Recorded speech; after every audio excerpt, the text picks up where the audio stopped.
बिस्मिल्लाहिर्रहमानिर्रहीम। अस्सलाम वालेकुम नाज़रीन, आप देख रहे हैं प्राइम टाइम विद टीएम। मैं हूं तारिक महमूद।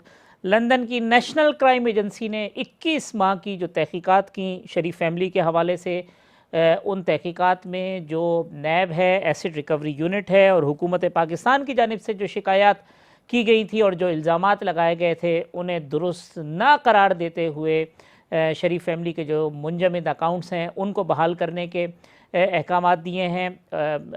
कहा गया है कि कोई बेकायदगी या बेज़ाब्तगी सामने नहीं आई। अकाउंट्स के अंदर मनी लॉन्ड्रिंग के हवाले से जो इल्ज़ामात थे या करप्शन से रिलेटेड जो चीज़ें थी, उन तमाम इल्ज़ामात से बरी कर दिया गया। और ये एक ऐसे मौके पर हुआ है जब आज से 24 घंटे कबल यानी गुज़िश्ता रोज़ वफाकी वज़रा शरीफ ख़ानदान के ऊपर 1000 करोड़ से ज़ायद करप्शन के इल्ज़ामात लगा रहे थे। कहते थे कि जी मोटरवे के अंदर पैसे खाए गए हैं, शाहराहों की तामीरात में पैसे खाए गए हैं, और जिस वक्त लाहौर इस्लामाबाद मोटरवे की बुनियाद रखी जा रही थी उसी दिन जो है लंदन में अपार्टमेंट्स ख़रीदे जा रहे थे। तो एक तरफ हुकूमत का यह बयानिया और दूसरी तरफ आज जो फ़ैसला सामने आया है उससे जो हुकूमती इल्ज़ामात हैं ये उसके ख़िलाफ़ क्या एक चार्जशीट है या चार्जशीट से कम नहीं है ये मामला।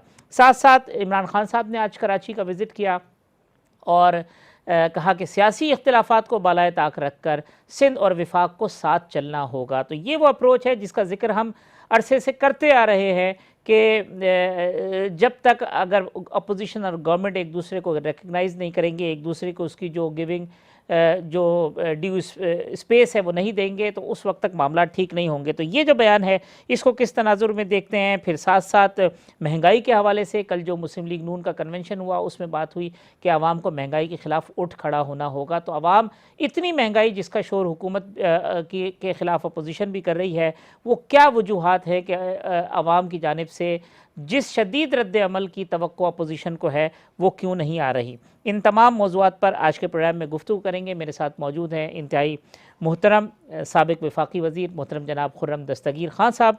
मुझे ज्वाइन कर रहे हैं पाकिस्तान तहरीक इंसाफ के रुकन कौमी असम्बली और कौमी असम्बली की जो फाइनेंस कमेटी के सरबराह मोहतरम जनाब फैज़ुल्लाह कमोका साहब, और मेरे साथ मौजूद हैं पाकिस्तान पीपल्स पार्टी के तर्जुमान साबिक़ डिप्टी स्पीकर मोहतरम जनाब फैसल करीम कुंडी साहब।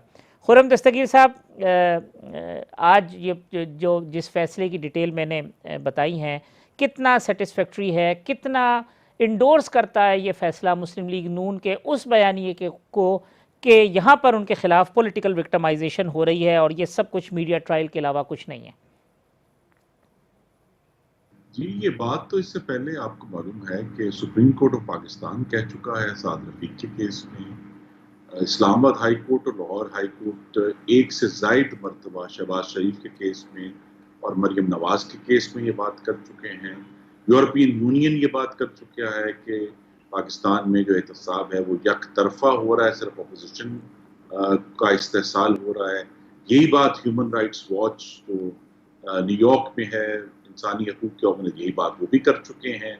यहाँ तक कि council of Islamic ideology Islamabad में जो इस्लामी नज़रियाती काउंसिल है वो भी ये बात कर चुके हैं कि ये कवानीन जो हैं ये इंसानी हकूक़ के मुनाफी हैं।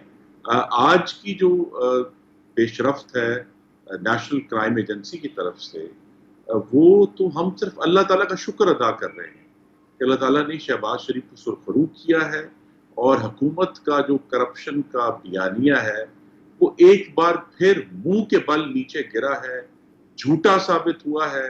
वो तमाम कागजों के पलंदे जो ये लहराते हैं मुख्तलिफ प्रेस कॉन्फ्रेंसों में, वो रद्दी साबित हुए एक दफा फिर। और हमने ये साबित किया है कि हमने तो पाकिस्तान की आवाम की खिदमत की है। हुकूमत के पास सवाए इस ढोल बजाने के कि जी देखें करप्शन हुई, भाई आपने जब लिखा खत दिसंबर 2019 में एसिड रिकवरी यूनिट ने, और हुकूमतों की बात को आमतौर पर दुरुस्त माना जाता है, उन्हें नहीं मालूम कि ये जो फाशिस्ट इमरान खान की हुकूमत है वो तो झूठ के ऊपर खड़ी है।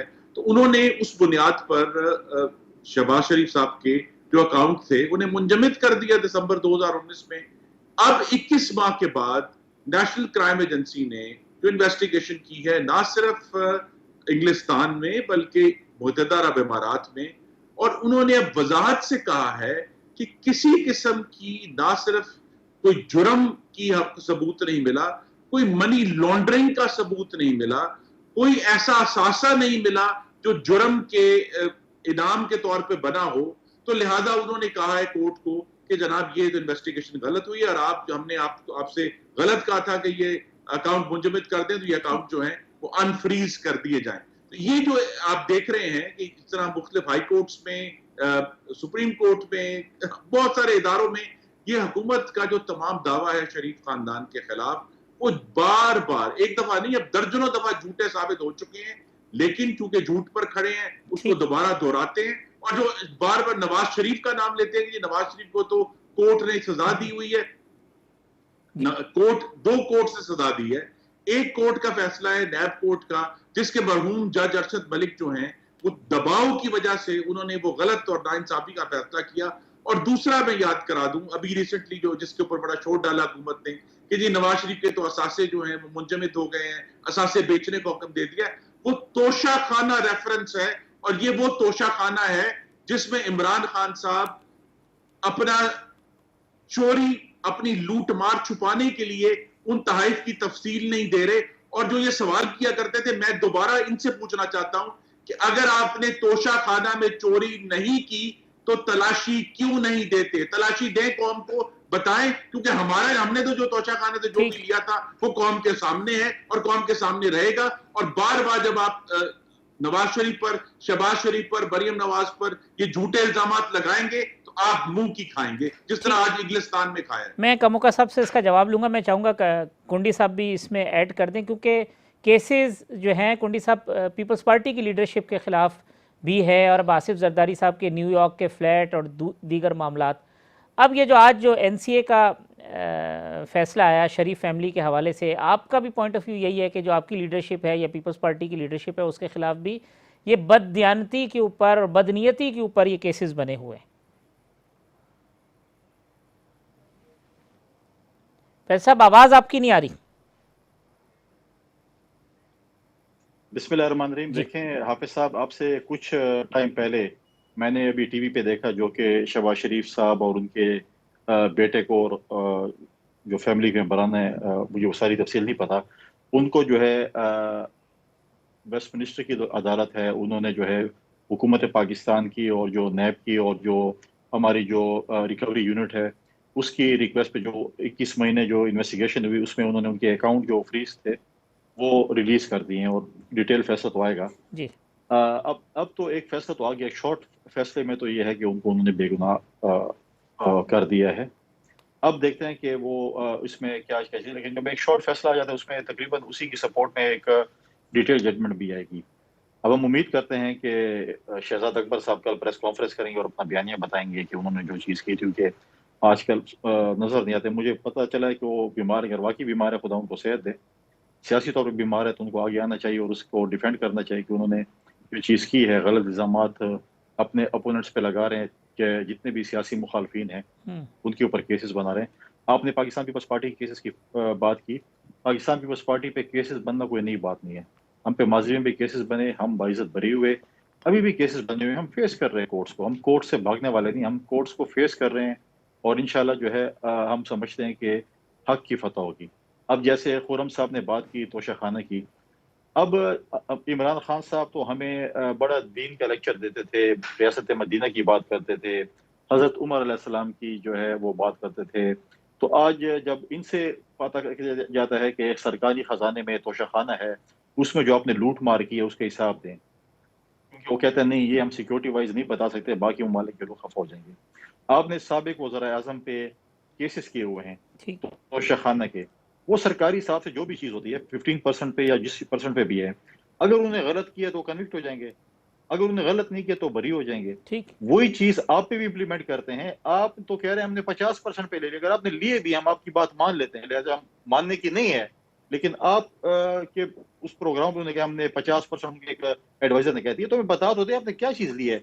इसमें ऐसी कौन सी चीज़ें हैं जो कि आप पाकिस्तान की कौम को नहीं बता सकते और आप मतलब है कि उसको छुपा रहे हैं? क्या ऐसी चीज आपको मिली है जिसको आप छुपाना चाहते हैं? छुपाए नहीं, आए आपने तलाशी, अगर आज नहीं तो कल आपसे तलाशी, आप अगर अभी तो आपसे मांग रहे हैं वरना फिर ऐसा ना हो कल जबरदस्ती तलाशी लेनी पड़े तो फिर जो है अच्छा ठीक आपको देनी तो पड़ेगी। ठीक कमोका साहब, अब दो बातें हो गई। एक तो ये कि तोशा खाना केस में तलाशी क्यों नहीं दे रहे, खुर्रम साहब और फैसल साहब कहते हैं क्योंकि तोशा खाना रेफरेंस के अंदर तो आप दूसरों को ट्रायल कर रहे हैं, उनको चीज़ें कर रहे हैं, तो लाए बता दें क्या चीज़ ली है, कितने में ली है, इसमें क्या हर्ज की बात। बिस्मिल्लाहिर्रहमानिर्रहीम। हाफिज़ साहब आपका बहुत शुक्रिया। सबसे पहले तो खुर्रम दस्तगीर साहब ने बात की जो आज आपने अपने इंट्रो में बात की है, जो इंग्लैंड से जो जी एक बात आई है और एक शॉर्ट डिसीजन आया है उनकी इन्वेस्टिगेटिंग एजेंसीज़ का, उसमें मैं आपको बता दूं कि पहले यही सारा कुछ अल्ताफ़ हुसैन के हवाले से भी होता रहा और आज नवाज शरीफ के हवाले से भी वही कुछ हो रहा है।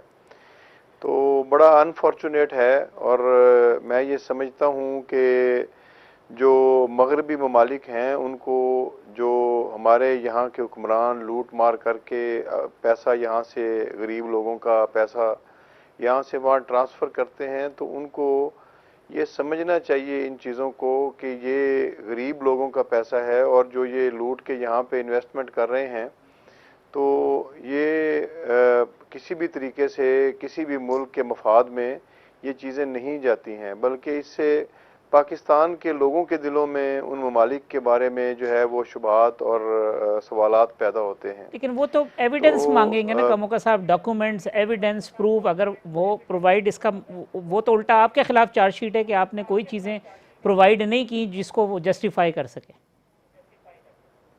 देखें, इस पे मैं आपको बता दूं, चीज़ें जो अवेलेबल गवर्नमेंट ऑफ पाकिस्तान के पास जो भी सबूत हैं वो हमने अपनी अदालतों के अंदर, और यहाँ से इनके खिलाफ अभी खुर्रम दस्तगीर साहब कह रहे थे कि सिर्फ अरशद मलिक का एक फ़ैसला है, तो मैं इनको कहता हूँ कि बड़ी आसान बात है, बहुत आसान है। अगर कोई मामला नहीं है इनका तो अदालतें आज़ाद हैं, ये आके यहाँ पे मियां नवाज शरीफ साहब अदालतों का सामना करें और जो कुछ उनके अगेंस्ट है उसको फेस करें।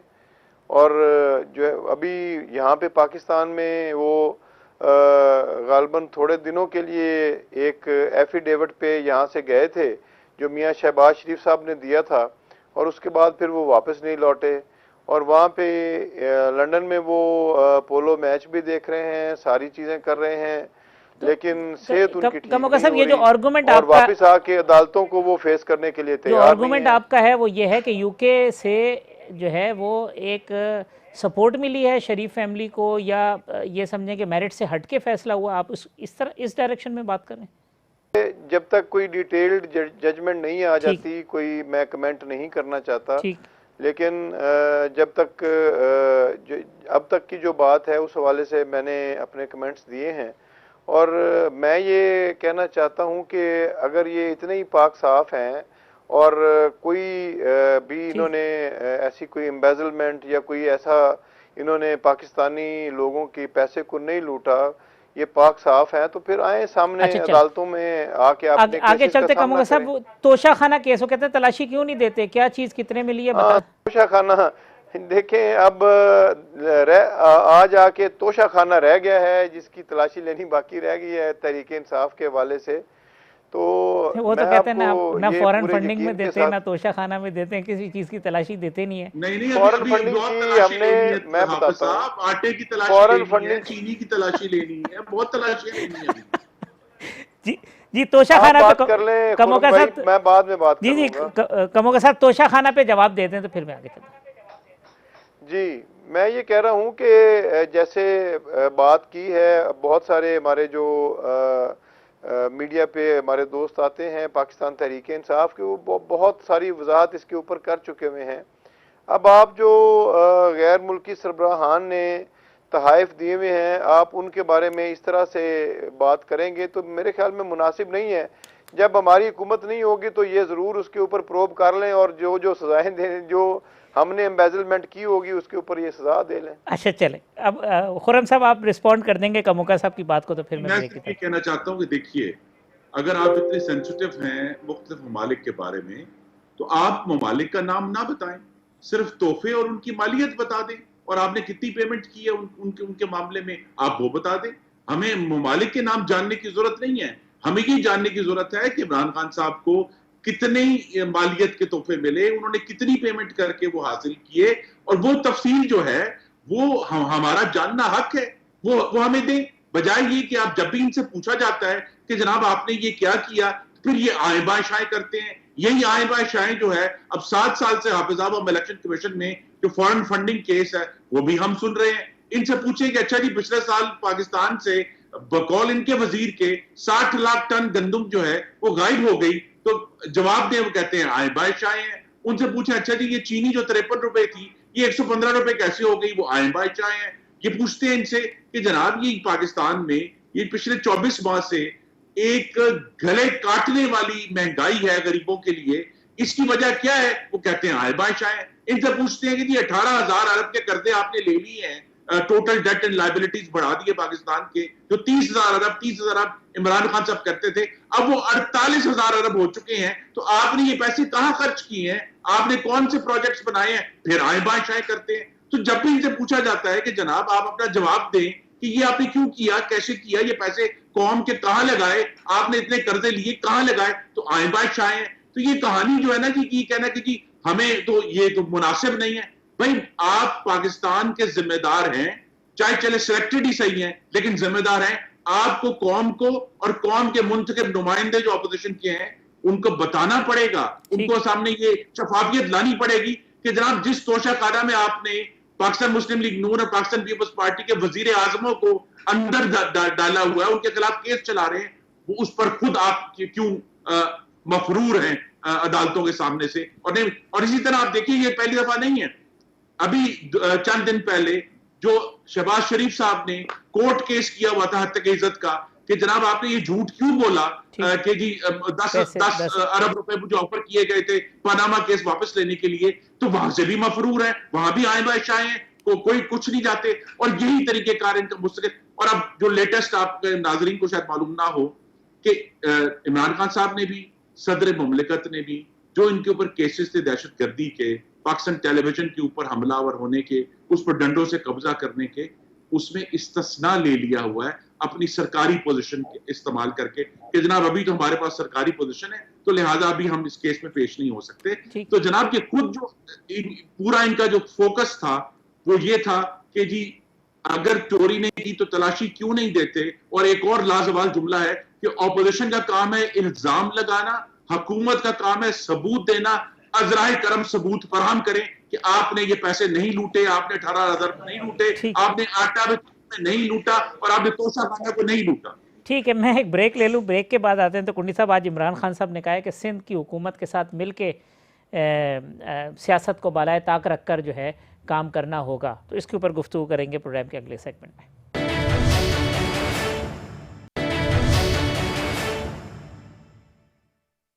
वेलकम बैक नाज़रीन। फैजुल्ला कमोका साहब, फैसल करीम, कुंडी साहब, खुरम दस्तगीर साहब मेरे मेहमान हैं। कुंडी साहब, आज इमरान खान साहब आए यहाँ पे, कहते हैं जी सियासत को बालाए ताक रखना होगा, मिलकर चलना होगा सिंध को और विफाक को, सिंध की तरक्की और बेहतरी के लिए।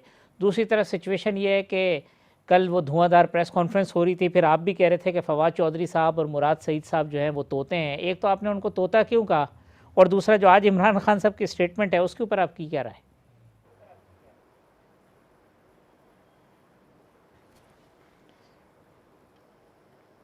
कुंडी साहब, आप सवाल सुन पाए? चलें, जब तक कुंडी साहब से कनेक्ट होता है, मैं कमोका साहब, ये आज खान साहब ने कराची में कहा मिलकर चलना होगा, एक तरफ इतनी एग्रेसिव पॉलिटिक्स के लगता है कि गुंजाइश ही नहीं अपोजिशन के लिए, और दूसरी तरफ फिर ये लगता है कि कभी कभार रियलाइजेशन होती है कि बगैर अपोजिशन के गुजारा नहीं है।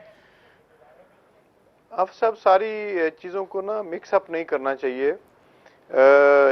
देखें, जो एहतसाब के मामलात हैं उसमें इदारे आज़ाद हैं और इदारे अपना काम कर रहे हैं, उसका हुकूमत को इल्ज़ाम देना वो बात ठीक नहीं है, और हुकूमत से रिलीफ मांगना भी ठीक नहीं है। रह गई बात जो भी हमारे कौमी इश्यूज़ हैं या हमारे, अब जैसे सूबा सिंध के हवाले से बात है, अब सूबा सिंध की इतनी बुरी हालत है, आप यकीन करें कि इंटीरियर सिंध के अंदर चले जाएं तो इदारे तबाह हाल हैं, बिल्कुल ख़त्म हो गए, हुकूमत की अमलदारी ख़त्म हो चुकी है। वहाँ से लोग मिजरेबल कंडीशन में हैं, बहुत बुरे हालात में हैं। तो हम चाहते हैं कि कुछ ना कुछ उन लोगों के लिए हो, उन लोगों की ज़िंदगियों में बेहतरी आए, वो लोग भी इंसानों जैसी ज़िंदगी गुजारें। अब पिछले तकरीबन अब 13 साल हो गए, पीपल्स पार्टी की गवर्नमेंट है। कराची पाकिस्तान का सबसे बड़ा शहर है, कराची के ही हालात को देख लें तो जो यहाँ पे सूबाई हुकूमत के करने के काम हैं, तो चूंकि उनको वहाँ यहाँ से वोट नहीं पड़ता, तो कभी इसकी हालत ज़ार पे तवज्जो नहीं दी गई। और जो इंटीरियर सिंध है वहाँ पे वोटर हॉस्टाइल है, और उसको जो है वो अपनी मर्जी से वोट कास्ट करने की इजाज़त नहीं है। एक वडेरा शाही है जो जिसको पीपल्स पार्टी ने कंट्रोल किया हुआ है, और उन्हीं के ज़रिए से फिर सारे वोट पड़ जाते हैं। तो सारे सर्कमस्टेंसेस को देखते हुए देखिए, बाकी चीज़ों को अलग रखें। अब जैसे इलेक्शन रिफॉर्म्स की बात हुई तो बजट स्पीच के फ़ौरन बाद बजट स्पीच में खान साहब ने कहा कि बिल्कुल आए सारे एक टेबल पे बैठें, हमने जो अमेंडमेंट्स की हैं हम उनको वापस लेने के लिए तैयार हैं, आप आ जाएं। आप के पास कोई बेहतर फार्मूला है, कोई बेहतर सजेशंस हैं, कोई बेहतर राय है, तो आप आके अपनी राय दें, हम आपकी राय के साथ चलने के लिए तैयार हैं।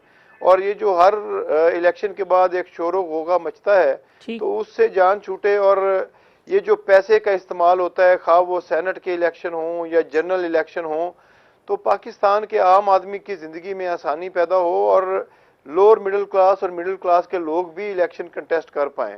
तो ये सारी बातें जो हैं, ये आपको लगता है कि अपोजिशन मिक्स कर देती है चीज़ों को, यानी करप्शन के मामलात को और नेशनल एजेंडे को मिक्स करते हैं? जब भी किसी कौमी इशू के ऊपर उनको कहा जाता है कि आए हमारे साथ बैठें, तो उनका पहला मुतालबा ये होता है कि हमारे खिलाफ केसेस ख़त्म किए जाएं। ठीक। तो ये बात जो है वो अब ना तो किसी गवर्नमेंट के हाथ में है, ना किसी एक इदारे के हाथ में है।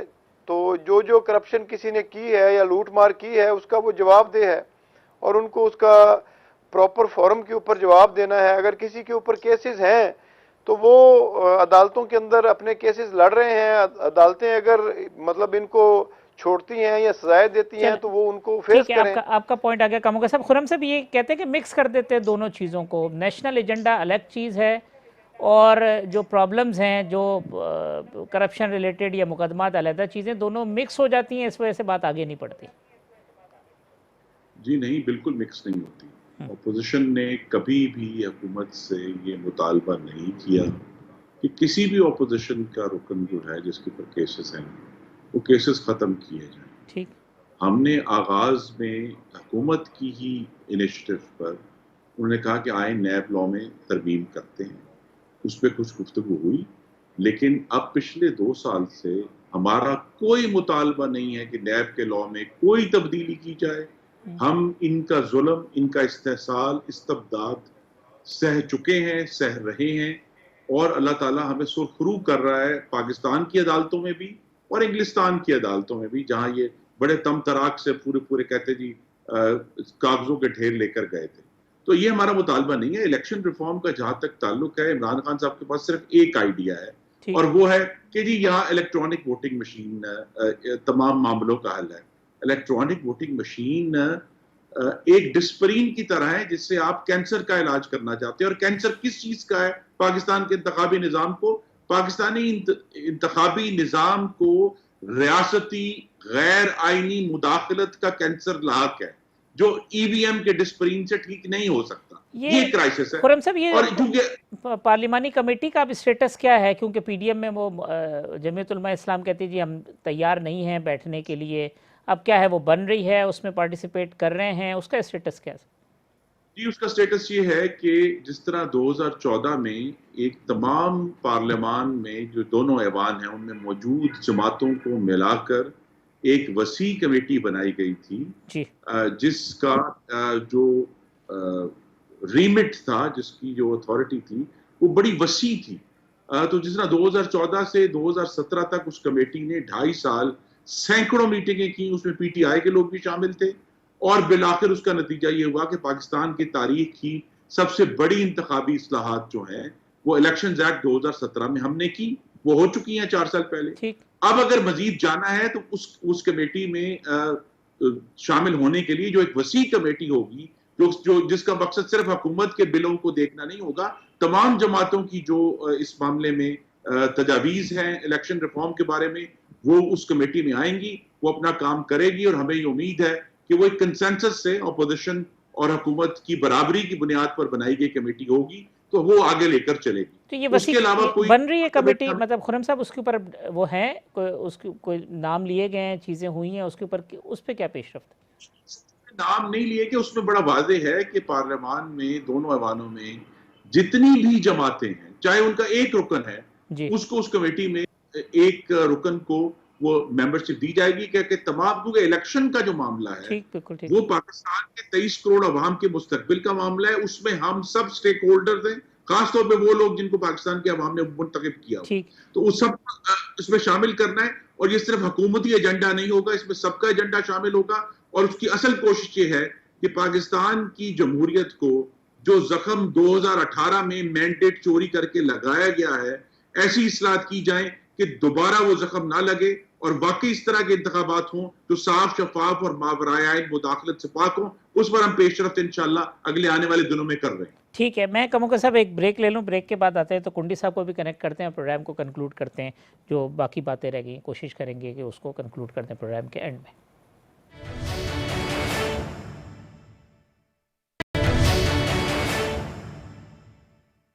वेलकम बैक नाज़रीन। खुर्रम दस्तगीर साहब, फैज़ुल्लाह कमोका साहब, फैसल करीम कुंडी साहब मेरे मेहमान हैं। कुंडी साहब, ब्रेक पे जाने से कबल जब सिंध के मामले पे बात हो रही थी, कमोका साहब कहते थे कि हॉस्टाइल बनाया हुआ है पीपल्स पार्टी ने सिंध की हुकूमत को, हम चाहते हैं कि वहाँ के लोगों को रिलीफ फराम करें, और इमरान खान साहब ने आज बात उसी तनाजुर में कही है कि सिंध हुकूमत के साथ मिलकर चलना चाहते हैं।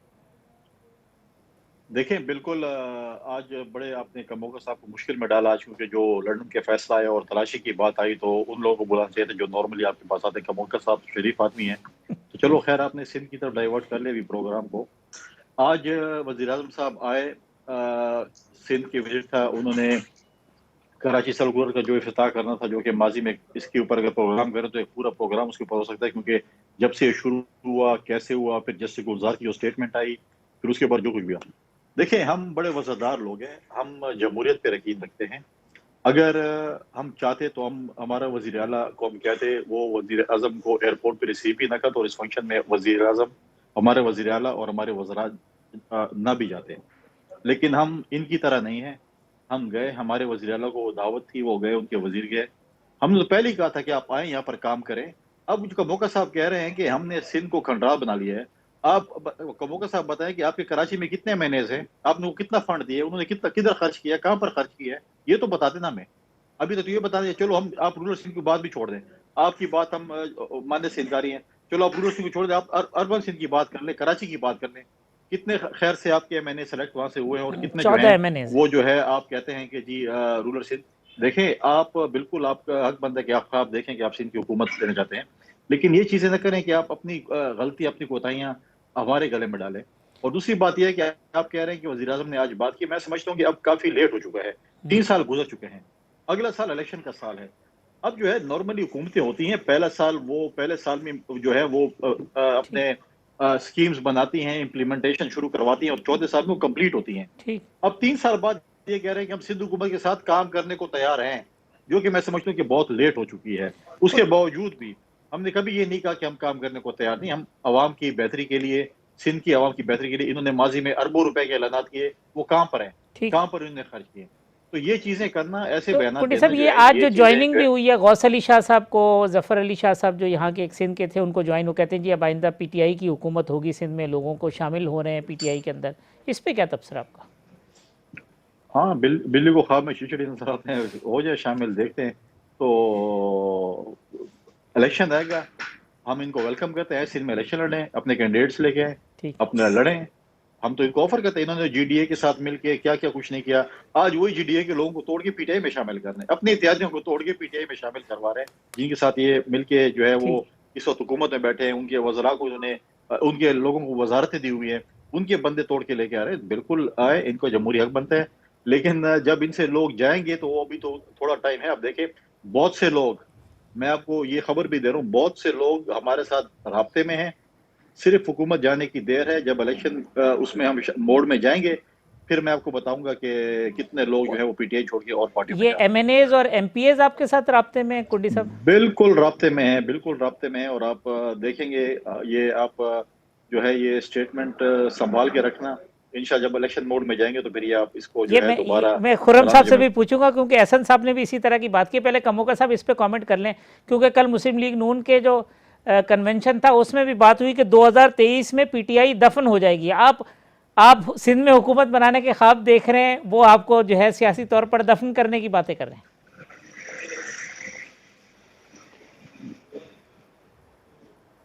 जी आप साहब मेरे साथ बात कर जी रहे जी हैं आप? कमोका साहब, जी जी। अच्छा, इसमें मैं गुजारिश कर दूं, जो हमारे भाई ये दावा करते हैं फैसल करीम कुंदी साहब, मैं तो हैरान हूं। पहले ज़रा अपने पैरों के नीचे ज़मीन देखें, ज़मीन मौजूद है या नहीं है। तो पंजाब के अंदर और बाकी दो जो सूबे हैं हमारे, केपी और बलूचिस्तान के अंदर बिल्कुल पीपल्स पार्टी का कोई वजूद नहीं है इस वक्त। और सिवाय इंटीरियर सिंध जो है, पूरा सिंध भी नहीं, सिर्फ इंटीरियर सिंध के अंदर जो है, जिसकी वजह से ये सिंध के अंदर हुकूमत बना पाने में कामयाब होते हैं। और कहीं पे भी इनका कोई वोट बैंक हमें नज़र नहीं आता, और वो भी होस्टाइल वोट बैंक है। आप समझते हैं, आप माशाल्लाह आपकी गहरी नज़र है सियासत के ऊपर भी और पाकिस्तान की इलाकाई सूरत हाल के ऊपर भी। जो इंटीरियर सिंध है वहाँ पे वोट किस तरह से लिया जाता है और उसके क्या तरीकाकार है, वो सारा आपके इल्म में है। तो मैं इस पे अब ज्यादा बात कहते हैं नहीं राब्ते करता। में हम हमारे चाहते एहसन हैं, साहब भी कह रहे हैं कि वो 20-25 एमएनएज तो उनके साथ राब्ते में पीटीआई के इंतजार कर रहे हैं, हुकूमत जाने का टाइम आए तो दौड़े लगा दें। चलें अब ये तो जब हुकूमत खत्म होगी तो फिर देखेंगे कि किस पार्टी के एमएनएज कहाँ राब्ता करते हैं। ठीक है। तो ये जैसे बात कर रहे हैं, तो ऐसे तो इनके अपने एमएनएज जो हैं, सबसे पहले तो मैं ये गुजारिश करना चाहूँगा नून लीग वालों से और पीपल्स पार्टी वालों से कि वो पहले जो है अपनी सफ़ों के अंदर देखें कि वहाँ क्या मामलात हैं, वहाँ क्या लोग देख रहे खुर्रम हैं। साहब वो नून में से शीन और शीन में से आप कहते हैं कुछ और निकल रहे हैं। एहसन साहब कहते हैं हमारे साथ राब्ते में, कुंडी साहब कहते हैं हमारे साथ राब्ते में, कमोका साहब कह रहे हैं आप देखें आपके नीचे ज़मीन है कि नहीं है। पाकिस्तान की तारीख ये कहती है हाफिज साहब कि कन्वेंशन मुस्लिम लीग उस वक्त तक रही जब तक अयूब खान रहे। ठीक। काफ लीग उस वक्त तक रही जब तक परवेज मुशर्रफ रहे। और ये अब कहना हसास है, लेकिन पीटीआई का भी वही हशर होगा। तो इससे पहले कन्वेंशन मुस्लिम, तमाम किंग्स पार्टियों का, वो पार्टियां जिनकी जड़ें अवाम में नहीं थी, जिन्हें ज़बरदस्ती खींच तान के इक़्तिदार में लाया गया था, वो सब तारीख के रद्दी दान के ऊपर पड़ी हुई हैं। ये भी आज हुकूमत में है। इन्हें लगता है कि खुदा जाने कितनी देर इनकी हुकूमत चलेगी, लेकिन जिस किस्म की तकलीफ और अजियत पाकिस्तान के गरीबों को इन्होंने दी है, जिस तरह का नुकसान पाकिस्तान की खारजा पॉलिसी को पहुँचाया है, और जिस तरह पाकिस्तान की जमहूरियत और वफाकियत को डैमेज किया है, इनकी जो जगह है वो सिर्फ रद्दी की टोकरी है। तो ये जो मर्जी इसके ऊपर कर ले। उस अपने जमाने में कन्वेंशन मुस्लिम लीग के भी बहुत वोट थे। तो खुर्रम साहब ये जो लोग राब्ते में, कुंडी साहब कह रहे हैं हमसे भी राब्ते में, आपके साथ भी राब्ते में, तो फिर बचेगा क्या अगर जिस तरीके से आपके दावे हैं नून और पीपल्स पार्टी के, तो पीटीआई में तो फिर वो यही बात है ना जी कि पीटीआई जो है उसकी जो सपोर्ट है वो अवाम की बजाय किसी और बैसाखी पर खड़े हैं। तो जब वो बैसाखी में क्रैक्स आएंगे, बैसाखी टूटने की इंडिकेशन आना शुरू हो जाएगी अगले आने वाले महीनों में, तो फिर ये धड़म से नीचे गिर जाएंगे, जिस तरह इनका करप्शन का बयानिया गिर गया। और एक बात मुझे आखिरी जरूर करनी है कि दिसंबर 2019 में जब शहबाज शरीफ के अकाउंट मुंजमद किए थे, जो आज अल्हम्दुलिल्लाह खुल गए हैं, उसी महीने में 45 अरब रुपया पाकिस्तान के एक बिजनेस खानदान का गैर कानूनी इंग्लिस्तान में इसी नेशनल क्राइम एजेंसी ने डिस्कवर किया था। वो पैसा पाकिस्तान, हमारा ये भी सवाल है इमरान खान की हुकूमत से कि वो 45 अरब रुपया 190 मिलियन पाउंड्स थे वो कहाँ हैं, वो किसको मिले हैं और क्या वो पाकिस्तान के खजाने में जमा हुए या नहीं हुए? क्योंकि जब काबीना में ये मामला आया तो मुझे याद है अखबार में खबर आई थी कि बंद लफाफा रखकर कहा गया काबीना को कि आप इस बंद लफाफे को ही अप्रूव कर दें, हम आपको दिखा नहीं सकते। तो जब इनसे पूछा जाता है ना कि जनाब आप अब तलाशी दें, अगर आपने वो 45 अरब रुपया जो है वो चोरी नहीं किया या वो 45 अरब रुपया अपने हवारियों को नहीं खिला दिया, तो ये बात खोलनी पड़ेगी, तोशाखाना खोलना पड़ेगा, आटा, चीनी, घी, एलएनजी को खोलना पड़ेगा। अगर आज नहीं तो कल ये मामला खुलेगा, क्योंकि ये भी जो है पाकिस्तान तहरीक इंसाफ जो है इसकी भी मंजिल वही है जो कन्वेंशन लीग की थी और या काफ लीग की थी। कुंडी साहब वक्त खत्म हो रहा है, अगर एक लास्ट कमेंट करते हैं। वो कहते हैं आपके पैरों के नीचे ज़मीन नहीं है। और बिलावल साहब जो अमेरिका गए, पर्सनल विजिट है, कोई खास मीटिंग्स हैं, क्या है वो ज़रा इसके ऊपर भी बड़ी देखिए मैं अल्लाह के फजल से हम कोई ऐसा काम नहीं करते, हम बिल्कुल हम जमीन पे रहते हैं। हमारा काम नहीं कि हम हवा में रहें, हम ऐसा कोई काम नहीं करते जो हम हवा में रहते हों। ये कमोका साहब गलतफहमी में। दूसरी बात ये है कि पहले भी पीटीआई एक मशीन के जरिए आई थी, अब भी ये कोशिश करे एक और मशीन लेके, क्योंकि आवाम के जरिए नहीं आते, मशीनों के जरिए आते हैं। तो ये मशीनों की पॉलिटिक्स करते हैं कि मशीन आ जाए ताकि हमें, क्योंकि आवाम ने इनको वोट देना नहीं है, क्योंकि ये सब कुछ करते हैं ट्विटर के जरिए, यूट्यूब के जरिए, इतने हमारे व्यूअर्स हैं। पार्टी मशीनों पे चल रही है ये पार्टी। ये जो है ये सिर्फ मशीनों की पार्टी है, ये चाहते हैं मशीन है और हमें कामयाब करें। आवाम में इनकी कोई, वरना ये आवाम में आके तो दिखा दें, इनका वज़ीर आज़म आवाम में आके दिखा दें, इनके वज़रा आवाम में आके दिखा लें, पता चल जाएगा ये मशीनों वाली पार्टी और मशीनों के जरिए आना चाहती है। ये ठीक, कमोका साहब लास्ट सेंटेंस, मशीनों की पार्टी मशीनों के जरिए आना चाहती है। अल्हम्दुलिल्लाह मैं अपने भाई कुंदी साहब को भी और इनको चैलेंज करता हूं, मैं हफ्ते में 3 से 4 दिन अपने हलके के लोगों में होता हूं। ठीक है, मैंने वज़रा की बात की, आप तो बड़े शरीफ आदमी। कुंडी साहब कह रहे हैं आप शरीफ आदमी हैं। नहीं, वज़रा भी हमारे वज़रा भी जो हैं वो अपने अपने हलकों में होते हैं, और कहीं पे भी वो नहीं हुआ जो आपके वज़रा और जो नून लीग के वज़रा के साथ इनके जो जब इनके टेन्योर्स ख़त्म हो रहे थे और जो हालात इनके साथ थे, तो कभी भी ऐसा हमारे वज़रा के साथ कभी किसी ने ऐसा नहीं किया। तो इसमें मैं आपको बता दूं हमारे हम जो हैं, अच्छा अभी टाइम ही है सर, कोई ऐसी बात नहीं है। आपको बता दूं कि जो चले फैसल भाई आप बात कर लें, मैं नहीं करता। गुजरा के साथ इस्तेमाल को इंतहा पसंदों ने गोलियां मारी थी, यहाँ तक हुआ था। तो मेरी दुआ है कि पीटीआई के वज़रा हमारे अल्लाह करे कि ऐसी कोई सूरत हाल ना हो। खुर्रम दस्तगीर साहब, फैसल करीम कुंडी साहब, फैजुल्लाह कमोका साहब, तमाम मेहमानों का बहुत शुक्रिया। कल इसी प्रोग्राम में इंशाल्लाह इसी वक्त दोबारा मुलाकात होगी। अल्लाह हाफ़िज़।